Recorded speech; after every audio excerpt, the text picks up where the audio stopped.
Pak FA sangat memahami, bahkan seorang Jampitsus pun itu tidak berada di atas hukum. Karena itulah dengan penghormatan terhadap hukum ini, proses pra-peradilan diajukan. Bahwa proses penggeledahan di rumah Sentul ternyata dilakukan secara tidak sah. Pesan dari Pak FA, klien kami, bahwa Pak FA ini sudah menjalankan tugas sebagai penegak hukum itu lebih dari 30 tahun, sampai di posisi jabatan terakhir sebagai Jampitsus gitu ya. Pak FA selama ini menangani sejumlah perkara-perkara korupsi yang besar, terutama akhir-akhir ini setelah di Pitsus menggunakan jalur hukum untuk melaksanakan tugasnya. Namun situasi saat ini berubah drastis. Pak FA justru dituduh melakukan pelanggaran hukum. Nah, Pak FA menyampaikan beliau betul-betul tetap menghormati proses hukum. Nilai yang selama ini dibawa oleh Pak FA dalam menjalankan tugas sebagai penegak hukum sekarang tetap diperjuangkan dengan cara yang berbeda, yaitu menguji seluruh dugaan pelanggaran dan ketergesa-gesaan dalam penanganan perkara ini di jalur hukum. Jadi nilainya sama.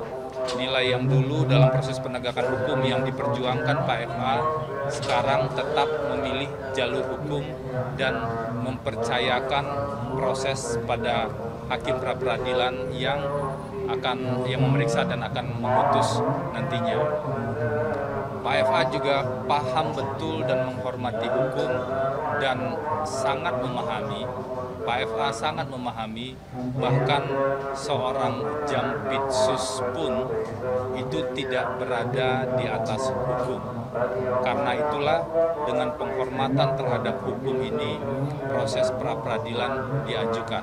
Meskipun beliau juga tahu persis, karena pengalaman yang panjang itu, ada banyak sekali pelanggaran dalam proses penanganan perkara ini. Kalau yang identifikasi yang kami uji, ada indikasi 30 pelanggaran hukum acara dan prinsip due process of law.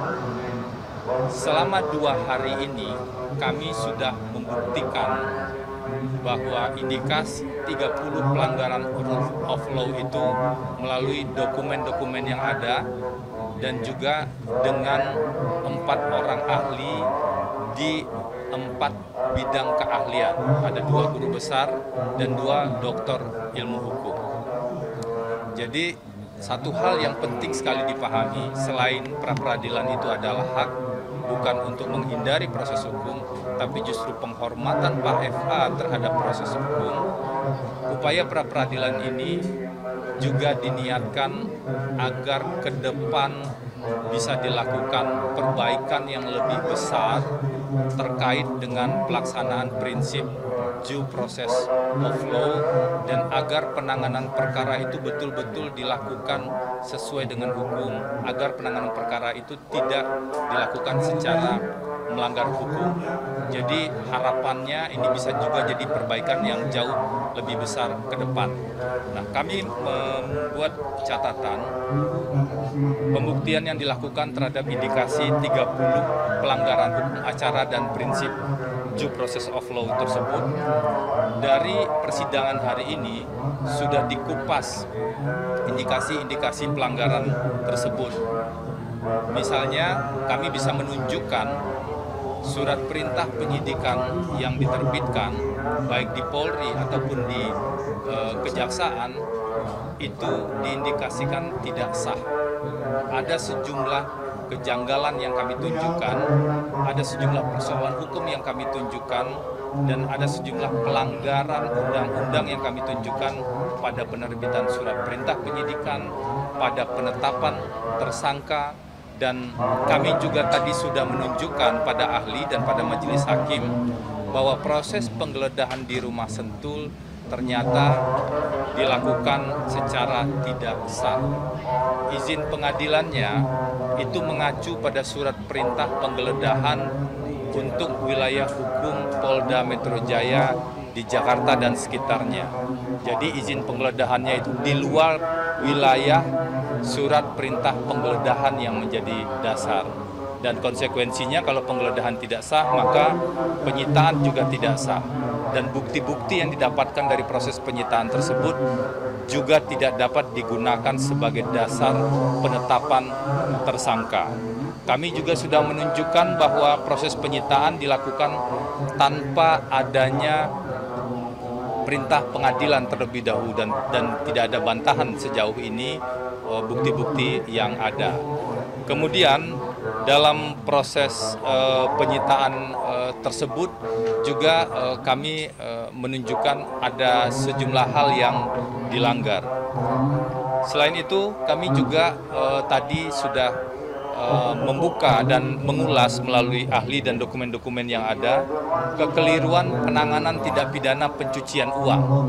Tegas sekali tadi ahli mengatakan ada pelanggaran KUHP baru pasal 3 KUHP prinsip lex favoreo yang tadi diulas oleh ahli. Jadi pasal yang digunakan itu gelondongan 3, 4, 5, dan 607. Bahkan pasal di sprindik berubah ketika ditetapkan sebagai tersangka. Harusnya kalau ada pasal baru atau pengurangan pasal, prosesnya harus dimulai dari awal.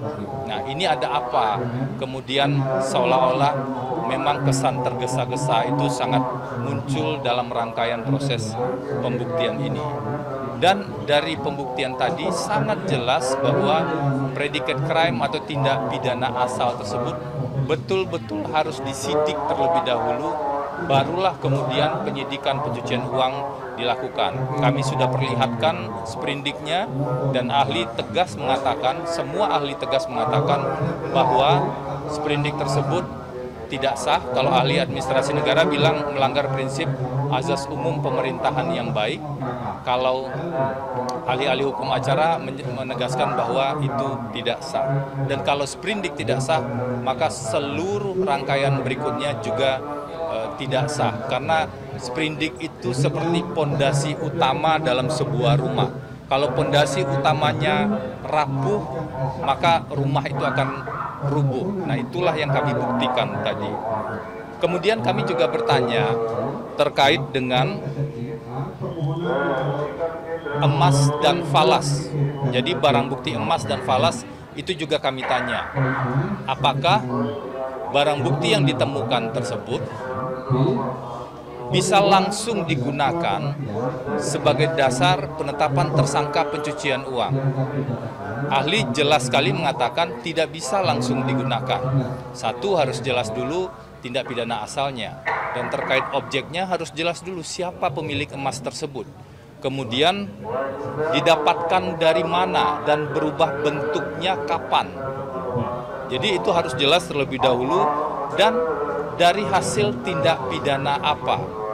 Karena ini penting sekali, kalau tindak pidana asalnya, kalau yang disebut-sebut misalnya terkait dengan penanganan Asabri, ada dugaan aliran dana, meskipun Pak FA tegas mengatakan tidak pernah menerima aliran dana tersebut, ketika ada dugaan aliran dana terhadap pihak tertentu dalam jumlah misalnya sekitar 40-an miliar atau 50 miliar, maka seharusnya pencucian uangnya berlaku ke depan.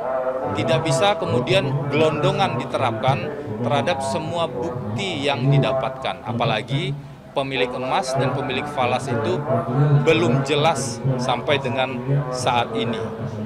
Jadi itu hal-hal yang disampaikan. Sekali lagi Pak FA, klien kami menyadari betul nilai yang ia pegang selama menjadi penegak hukum lebih dari 30 tahun tersebut tetap sama saat ini, meskipun posisi beliau adalah posisi yang sebaliknya. Orang yang dituduh melanggar hukum, tapi ia tetap mematuhi hukum, mendatangi proses pemeriksaan, patuh dalam proses penahanan, dan menguji semua indikasi pelanggaran tersebut pada jalur hukum di proses pra-peradilan ini dan mempercayakannya pada hakim yang sedang mengadili perkara ini. Pak FA sadar betul posisi sebagai Jampitsus itu bukan berarti ia berada di atas hukum. Ia betul-betul menghormati hukum tersebut. Dan tentu saja ini berlaku untuk semuanya sesuai prinsip equality before the law. Silakan kalau ada pertanyaan. Oke, cukup ya. Terima kasih teman-teman.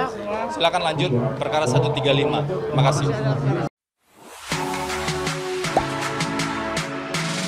Gak sempet baca?